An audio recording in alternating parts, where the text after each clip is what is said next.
16 अक्टूबर 2023 popular mechanics में published इस article के मुताबिक वैज्ञानिकों को यूनिवर्स में क्रैक्स यानी कि दरारें मिली है। और केवल यही नहीं बल्कि LifeScienceSpace.com जैसे कई वेबसाइट्स पर इस तरह के सेम आर्टिकल्स पब्लिश किए गए हैं, जिसका कारण है साल 1979 में डिस्कवर्ड ट्विन क्वेजार की ये पिक्चर, जिन्हें हम QSO 0957+561A, QSO 0957+561B के नाम से जानते हैं। इनकी साइज एकदम आइडेंटिकल है और ये दोनों एक दूसरे के बेहद ही करीब मौजूद है। अब इन दोनों क्वेजार्स की ब्राइटनेस और स्पेक्ट्रम भी बिल्कुल सिमिलर है। वैज्ञानिकों ने नोटिस किया कि ये दोनों क्वेजार्स एक ही समय पर सेम टाइप के एमिशंस कर रहे थे, और ऐसा कुछ सेकंड्स या फिर मिनट्स के लिए नहीं बल्कि पूरे के पूरे 100 दिनों की ऑब्जर्वेशंस के दौरान कंटिन्यूअसली देखने को मिला था। लेकिन आखिर ऐसा कैसे पॉसिबल हो सकता है? क्योंकि एक क्वेजार की लाइट स्पेक्ट्रम दूसरे क्वेजार से कभी मिल ही नहीं सकती, वो भी इतने लंबे समय तक, क्योंकि लाइट स्पेक्ट्रम उसके फिंगरप्रिंट की तरह होती है, और फिंगरप्रिंट्स की तो आप जानते होंगे कि ये किसी से भी मैच नहीं करता। लेकिन यहाँ पर ये कैसे पॉसिबल था? अगर मैं आपसे कहूँ कि ये दो नहीं बल्कि एक ही ऑब्जेक्ट है और दूसरा वाला ऑब्जेक्ट महज इसकी मिरर इमेज है, तो क्या आप बिलीव करोगे? 22 सितंबर 2023 को यूरोपियन फिजिकल जर्नल में पब्लिश इस आर्टिकल में ट्विन क्वेजार के पीछे का कारण कॉस्मिक स्ट्रिंग के कारण हुई ग्रेविटेशनल लेंसिंग को बताया गया है। पर आखिर ये कॉस्मिक स्ट्रिंग है क्या और कैसे इसकी खोज यूनिवर्स को देखने के हमारे नजरिए को बदल देने वाली है? दोस्तों, कॉस्मिक स्ट्रिंग मॉडर्न कॉस्मोलॉजी के लिए एक बहुत बड़ी पहेली है। इसे आप यूनिवर्स में क्रैक के रूप में इमेजिन कर सकते हो। जी हाँ, हमारे यूनिवर्स में क्रैक्स भी मौजूद है, और ये बात सबसे पहले साल 1970s में ब्रिटिश थियोरेटिकल फिजिसिस्ट टॉम किबल ने कही थी। अब दोस्तों, जब हम पानी को बर्फ में बदलते हैं ना, तो अक्सर हमें बर्फ के अंदर क्रैक्स देखने को मिलते हैं। ऐसे ही जब सीमेंट और वाटर के मिक्सचर को सॉलिड कंक्रीट में बदला जाता है तो कुछ स्पेसिफिक कंडीशन में हमें कंक्रीट में क्रैक्स दिखाई देते हैं। और कुछ इसी तरह हमारे यूनिवर्स की फॉर्मेशन के दौरान भी हुआ था। आज से 1380 करोड़ साल पहले जब बिग बैंग नहीं हुआ था तो यूनिवर्स का सारा मटेरियल एक सिंगुलैरिटी में समाया हुआ था, जिसमें प्लाज्मा की डेंसिटी इनफाइनाइट थी। साथ ही साथ इस सिंगुलैरिटी में हीट का कंसंट्रेशन और इसका टेम्परेचर भी अनइमेजिनेबल बाउंड्रीज को टच कर रहा था। अब दोस्तों, जैसे ही यूनिवर्स में बिग बैंग एक्सप्लोजन होता है, ये इनफाइनाइट डेंसिटी वाला प्लाज्मा एक्सपैंड करने लगता है और इसका हीट कंसंट्रेशन भी डिक्रीज होने लगता है। बिग बैंग के सिर्फ 10⁻⁻36 सेकेंड्स के बाद एक्सपेंशन का रेट अचानक से तेज हो जाता है, और फिर 10⁻32 सेकेंड्स के बाद ये काफी ज्यादा स्लो हो जाता है।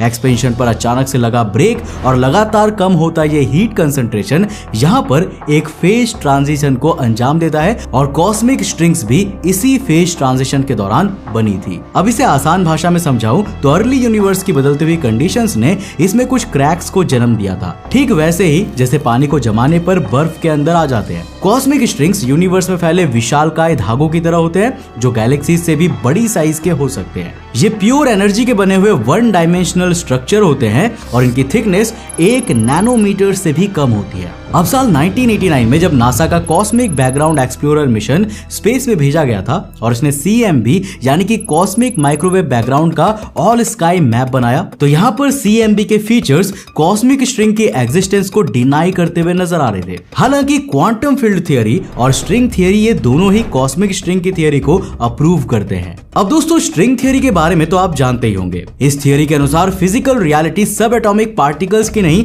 बल्कि टाइनी वाइब्रेटिंग स्ट्रिंग्स की बनी हुई है। स्ट्रिंग थियरिस्ट मानते हैं कि कुछ सर्टेन कंडीशंस में स्ट्रिंग थियरी की टाइनी स्ट्रिंग्स इतनी विशालकाय साइज की हो जाती है कि वो गैलेक्सीज तक फैली हो सकती है। अपनी हाई एनर्जी डेंसिटी के कारण एक कॉस्मिक स्ट्रिंग ग्रेविटेशनल लेंस की तरह बिहेव करती है, और भाई क्योंकि एक वन डायमेंशनल ऑब्जेक्ट है तो ये अपने आसपास के ऑब्जेक्ट्स की कतई फोटोकॉपी निकाल देती है, जैसा कि हमने ट्विन क्वेजार्स के केस में देखा। हालांकि देखो, मैं यहाँ पर यह भी साफ कर दूं कि कॉस्मिक स्ट्रिंग्स का कॉन्सेप्ट हाइपोथेटिकल है और यूनिवर्स में इसकी खोज का पुख्ता सबूत मौजूद नहीं है। पर अगर हमें यूनिवर्स में कॉस्मिक स्ट्रिंग्स के सबूत खोजने हैं तो हमें ट्विन क्वेजार्स जैसे और भी डुप्लीकेट ऑब्जेक्ट्स की तलाश करनी होगी, जिन्हें नॉर्मल ग्रेविटेशनल लेंसिंग से एक्सप्लेन नहीं किया जा सकता है। और यही काम करके दिखाया है भारत और रशिया के फिजिसिस्ट की एक टीम ने, जिनका रिसर्च पेपर 21 सितंबर 2023 को एस्ट्रोफिजिकल जर्नल में पब्लिश किया गया था। था। इस रिसर्च के लिए प्लैंक सैटेलाइट के द्वारा कलेक्ट किए गए डेटा का इस्तेमाल किया गया है, जिसे साल 2009 में यूरोपियन स्पेस एजेंसी ने कॉस्मिक माइक्रोवेव बैकग्राउंड के एनालिसिस के लिए स्पेस में भेजा था। साथ ही साथ इसके लिए लद्दाख में मौजूद हिमालयन चंद्रा टेलीस्कोप की मदद भी ली गई थी। अब अपनी स्टडीज के दौरान इन्होंने पृथ्वी से करोड़ों लाइट ईयर्स दूर दो गैलेक्सीज के पेयर को खोज निकाला, जिन्हें SDSS J110429A and SDSS J110429B नाम दिया गया है। और देखो, क्योंकि इस रिसर्च के दौरान ये कॉस्मिक स्ट्रिंग की डिस्कवरी की तरफ हमारा पहला पोटेंशियल कैंडिडेट है, तो इसको CSC-1 यानी कि कॉस्मिक स्ट्रिंग कैंडिडेट 1 कहा गया है। ये दोनों गैलेक्सीज एक दूसरे से बेहद ही करीब है और दोनों का शेप एग्जैक्टली सेम है। अब देखो, नॉर्मली जब ग्रेविटेशनल लेंसिंग होती है ना, तो डुप्लीकेट गैलेक्सीज का शेप थोड़ा डिस्टॉर्टेड नजर आता है, लेकिन इनमें से किसी भी गैलेक्सी का शेप डिस्टॉर्टेड नहीं है। अब जरा इन दोनों ही गैलेक्सीज के मिले स्पेक्ट्रम को कंपेयर करिए। स्क्रीन पर दिख रहे दोनों स्पेक्ट्रम काफी हद तक सिमिलर नजर आ रहे हैं। अब ये 100% सिमिलर तो नहीं है, लेकिन इनमें इतना डिफरेंस भी नहीं है कि हम इन्हें दो डिफरेंट ऑब्जेक्ट्स के रूप में अज्यूम कर सके। अब इन दोनों से आने वाली लाइट भी एग्जैक्टली सेम टाइम पर ही रिसीव हो रही है और उसमें हमें कोई भी डिफरेंस देखने को नहीं मिलता है। तो क्या यहाँ पर एक कॉस्मिक स्ट्रिंग मौजूद है जो एक ही गैलेक्सी की मिरर इमेज बना रही है? वेल दोस्तों, अगर एक कॉस्मिक स्ट्रिंग किसी ऑब्जेक्ट की ग्रेविटेशनल लेंसिंग कर रही है, तो हमारे दोनों ही ऑब्जेक्ट्स के बीच में एक डिफाइनाइट सिमेट्री देखने को मिलनी चाहिए, जिसके बारे में 15 जून 2023 को यूरोपियन फिजिकल जर्नल में पब्लिश्ड इस आर्टिकल में बताया गया है। अब मान लीजिए कि दूर यूनिवर्स के दो ऑब्जेक्ट्स के बीच कॉस्मिक स्ट्रिंग्स मौजूद है। ऐसे में ये दोनों ऑब्जेक्ट्स हमें एक दूसरे के काफी करीब नजर आएंगे और वो दोनों थोड़े इंक्लाइंड होंगे, जिससे कि उनके बीच एक एंगल सबटेंड किया जा सके। देखो, जब हम मिरर में किसी चीज को देखते हैं ना, तो उसका साइज और शेप तो वही होती है, लेकिन हमें उसकी एक फ्लिप इमेज दिखाई देती है। अब कॉस्मिक स्ट्रिंग से लेंस हुए ऑब्जेक्ट्स में भी